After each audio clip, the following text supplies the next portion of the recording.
right, you guys ready for chapter 7? All right. My cat Choo-Choo's here again, so he loves books. The shovel felt heavy in Stanley's soft, fleshy hands. He tried to jam it into the earth, but the blade banged against the ground and bounced off without making a dent.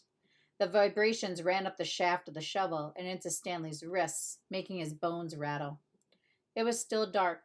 The only light came from the moon and the stars, more stars than Stanley had ever seen before. It seemed that he had only just gotten to sleep when Mr. Pendanski came in and woke everyone up. Using all his might, he brought the shovel back down onto the dry lake bed.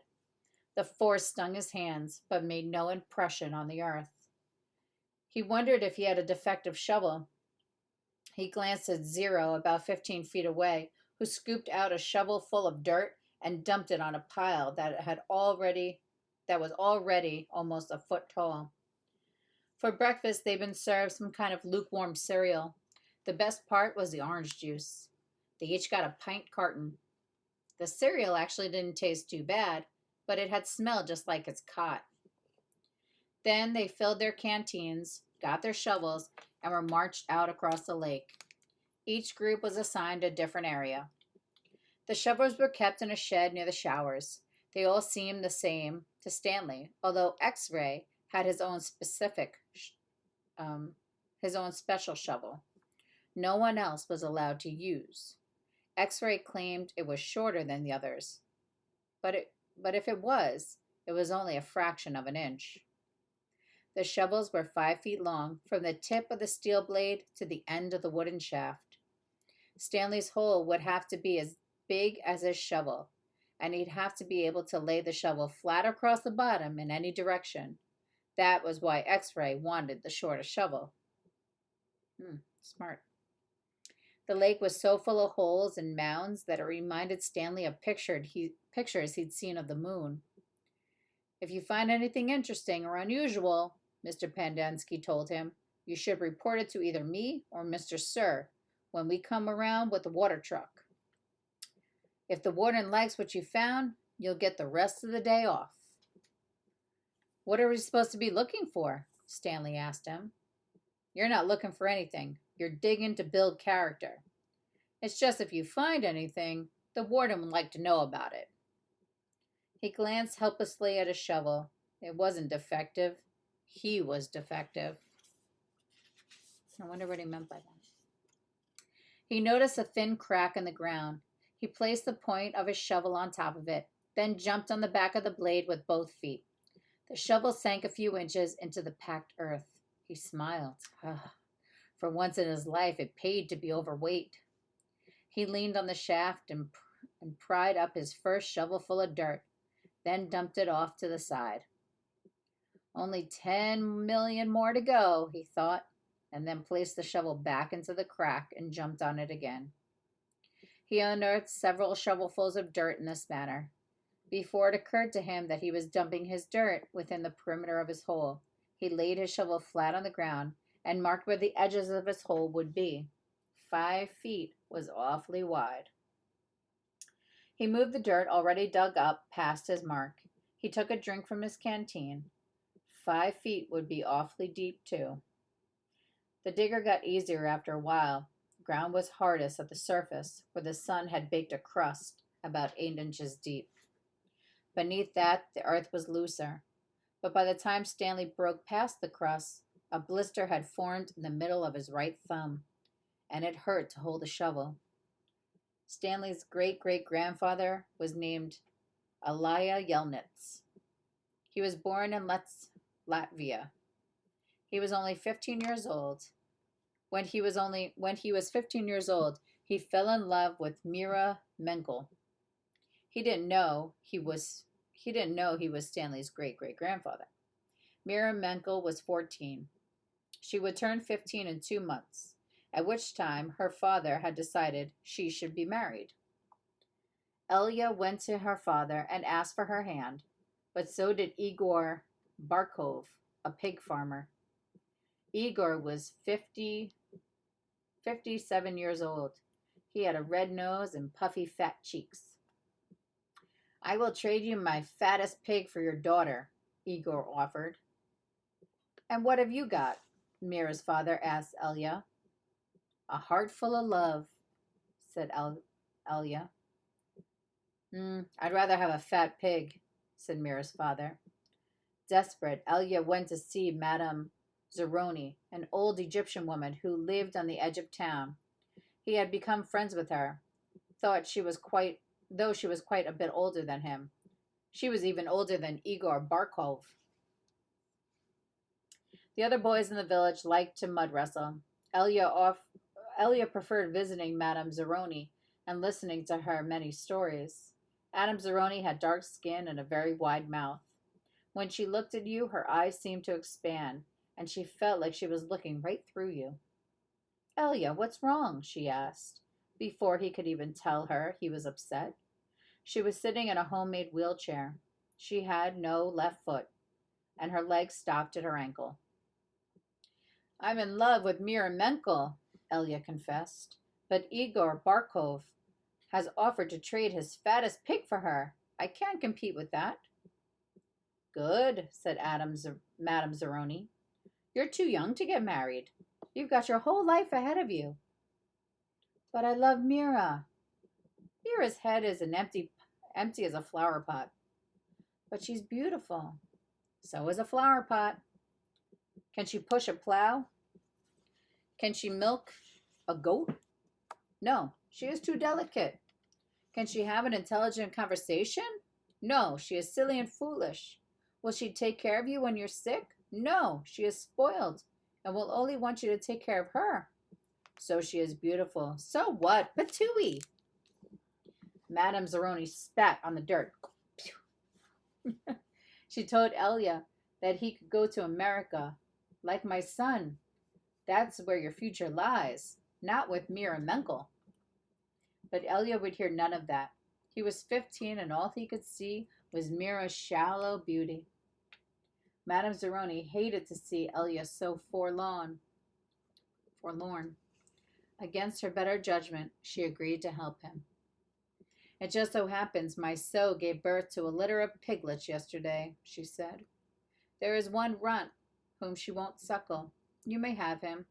He would die anyway. Madame Zeroni led Elia around the back of her house where she kept her pigs. Elia took the tiny piglet, but he didn't see what good it would do.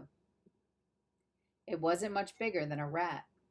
He'll grow, Madame Zeroni assured him.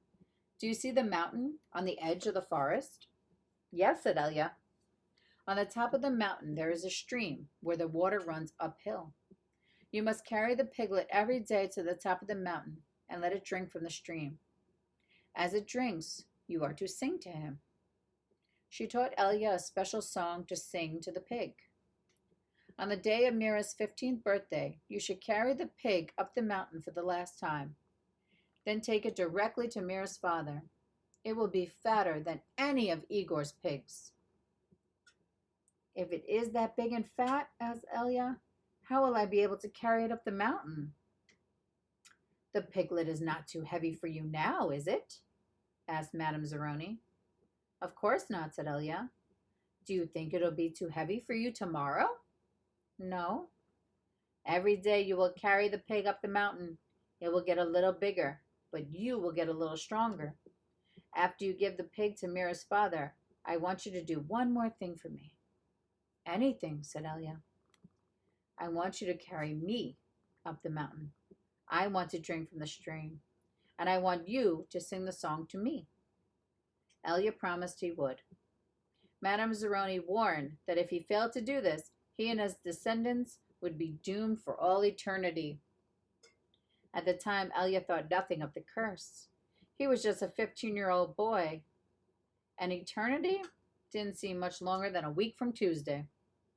Besides, he liked Madame Zeroni and would be glad to carry her up the mountain. He would have done it right then and there, but he wasn't yet strong enough. Makes me think about that pig-stealing great-great-grandfather. I wonder what happened with that. Stanley was still digging. His hole was about 3 feet deep, but only in the center. It sloped upward to the edges. The sun had just come up over the horizon, but he already could feel its hot rays against his face. As he reached down to pick up the canteen, he felt a sudden rush of dizziness and put his hands on his knees to steady himself. For a moment he was afraid he would throw up, but the moment passed. He drank the last drop of water from his canteen, and he had blisters on every one of his fingers and one in the center of each palm. Everyone else's holes was a lot deeper than his. He couldn't actually see their holes, but he could tell by the size of their dirt piles. He saw a cloud of dust moving across the wasteland and noticed that the other boys had stopped digging and were watching it too. The dirt cloud moved closer, and he could see that it trailed behind a red pickup truck. The truck stopped near where they were digging, and the boys lined up behind it, X-ray in front, Zero at the end. Stanley got in the middle of the line, behind Zero. Mr. Sir filled up each of their canteens from a tank of water in the bed of the pickup. As he took Stanley's canteen from him, he said, "This isn't the Girl Scouts, is it?" Stanley raised and lowered one shoulder. Mr. Sir followed Stanley back to his hole to see how he was doing. "You better get with it," he said, "or else you're going to be digging in the hottest part of the day." He popped some sunflower seeds into his mouth, deftly removed the shells with his teeth, and spat them into Stanley's hole. Oof. I don't know if I like Mr. Sir. Every day, Elia carried this little piglet up the mountain and sang to it as it drank from the stream.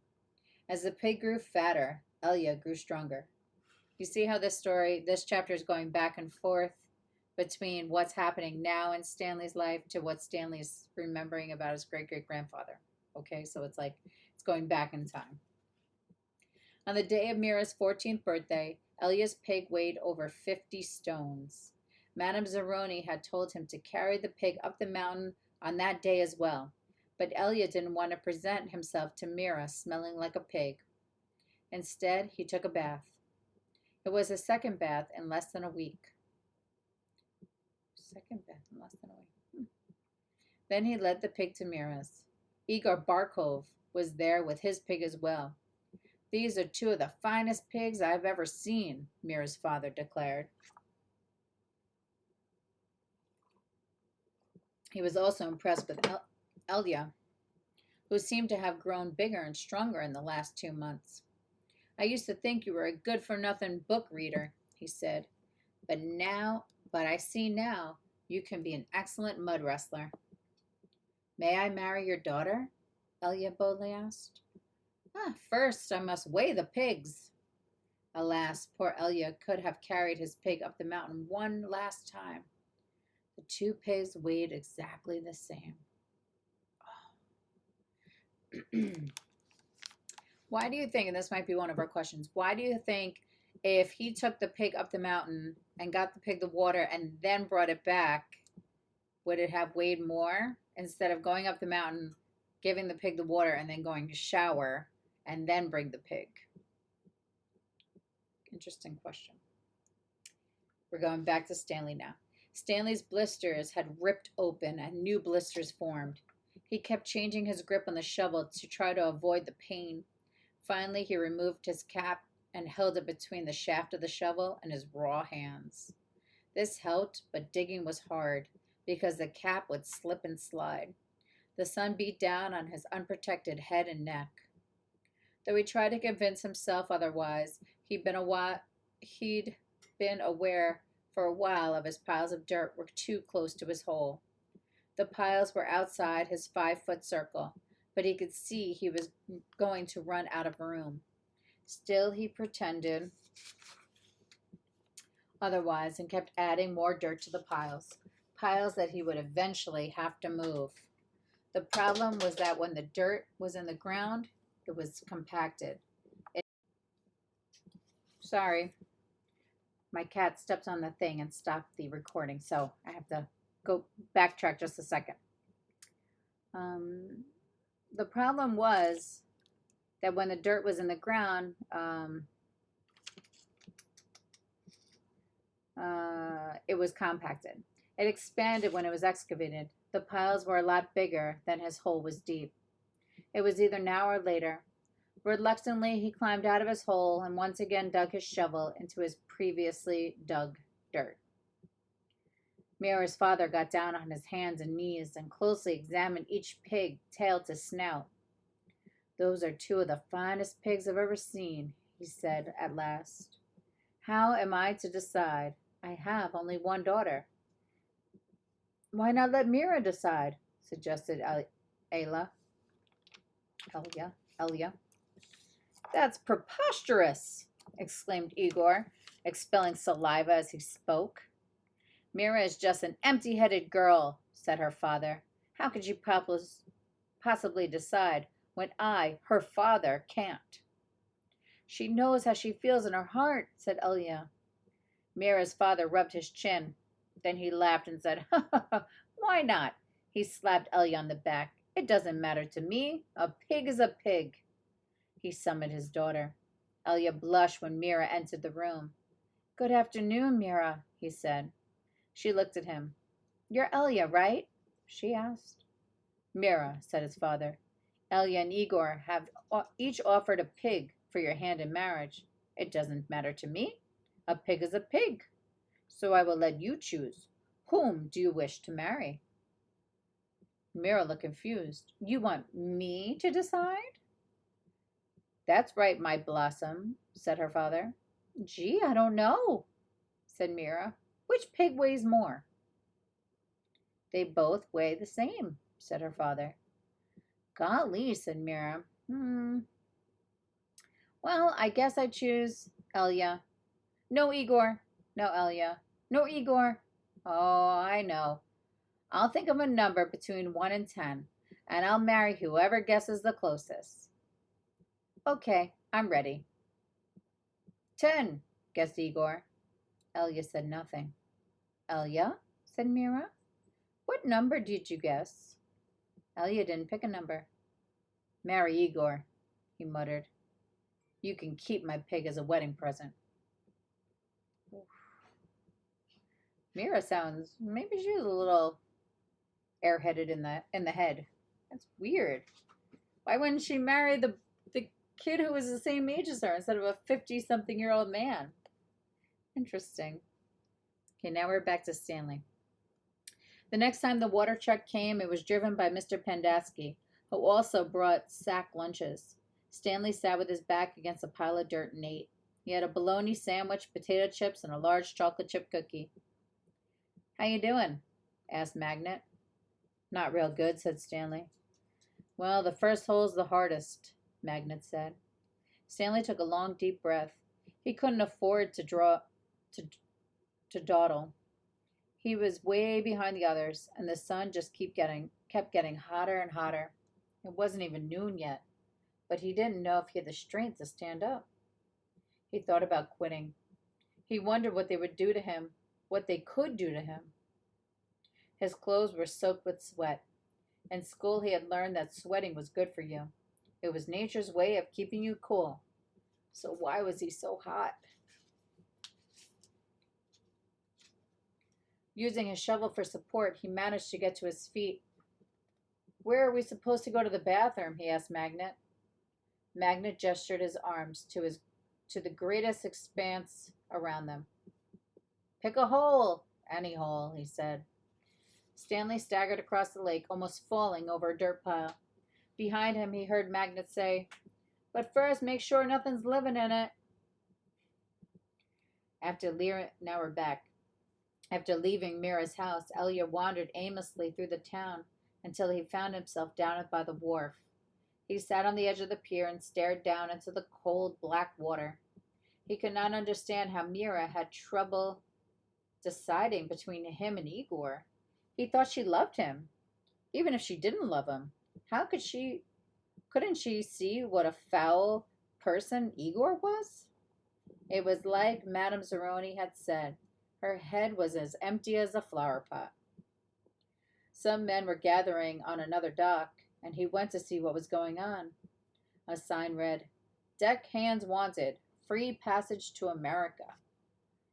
He had no sailing experience, but the ship's captain signed him aboard. The captain could see that Elia was a man of great strength. Not everybody could carry a full-grown pig up the side of a mountain. It wasn't until the ship had cleared the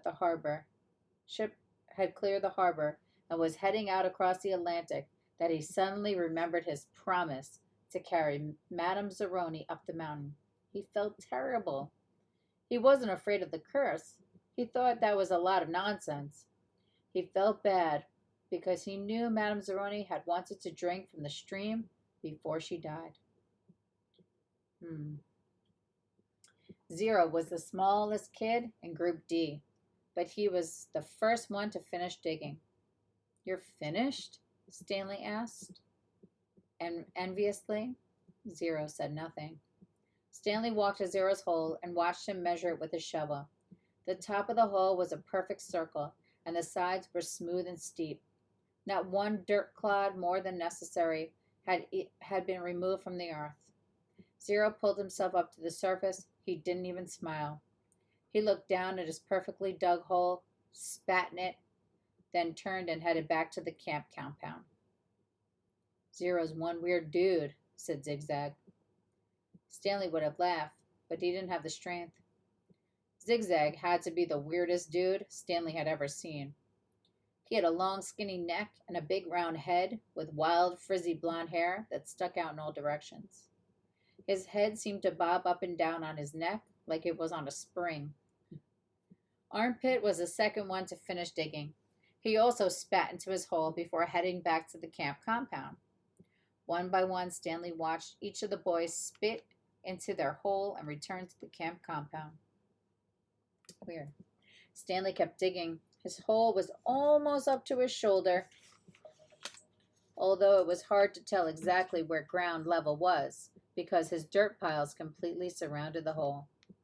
The deeper he got, the harder it was to raise the dirt up and out of the hole.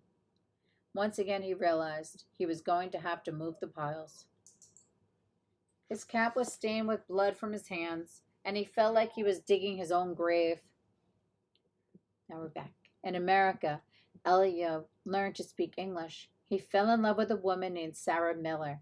She could push a plow, milk a goat, and most important, think for herself.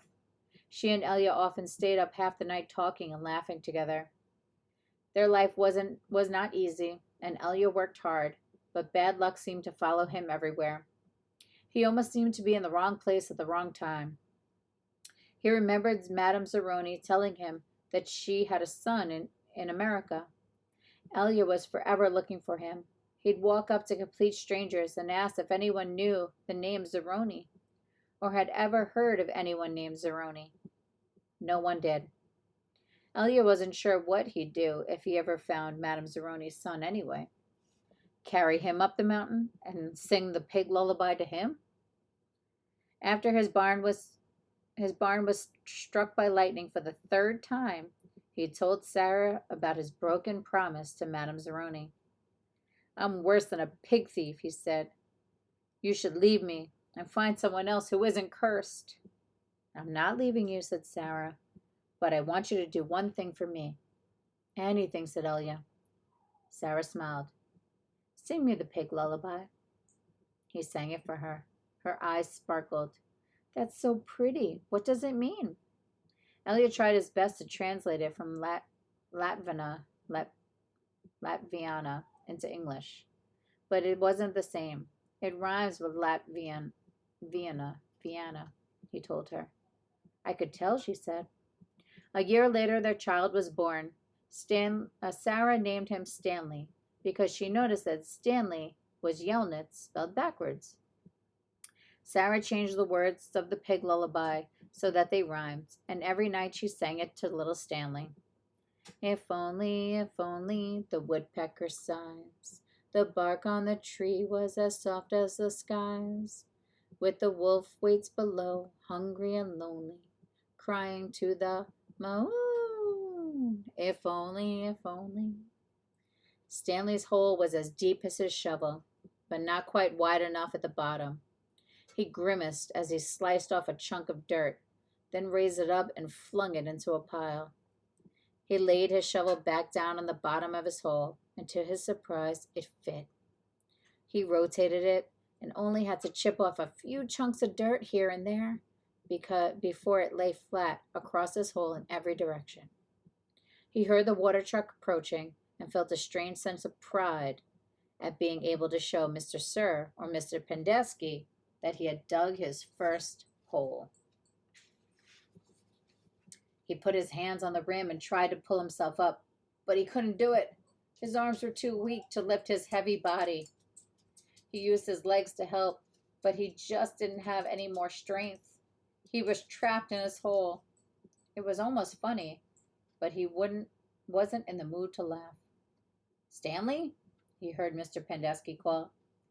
Using his shovel, he dug 2 footholes in the hole wall. He climbed out to see Mr. Pendeski walking over to him. "I was afraid he fainted," Mr. Pendeski said. You wouldn't have been the first." "I'm finished," Stanley said, putting his blood-soaked spotted cap back on his head. "All right," said Mr. Pendeski, raising his hand for a high five, but Stanley ignored it. He didn't have the strength. Mr. Pendeski lowers his hand and looked down at Stanley's hole. "Well done," he said. "You want to ride back?" Stanley shook his head. "I'll walk." Mr. Pendeski climbed back into the truck without filling Stanley's canteen. Stanley waited for him to drive away.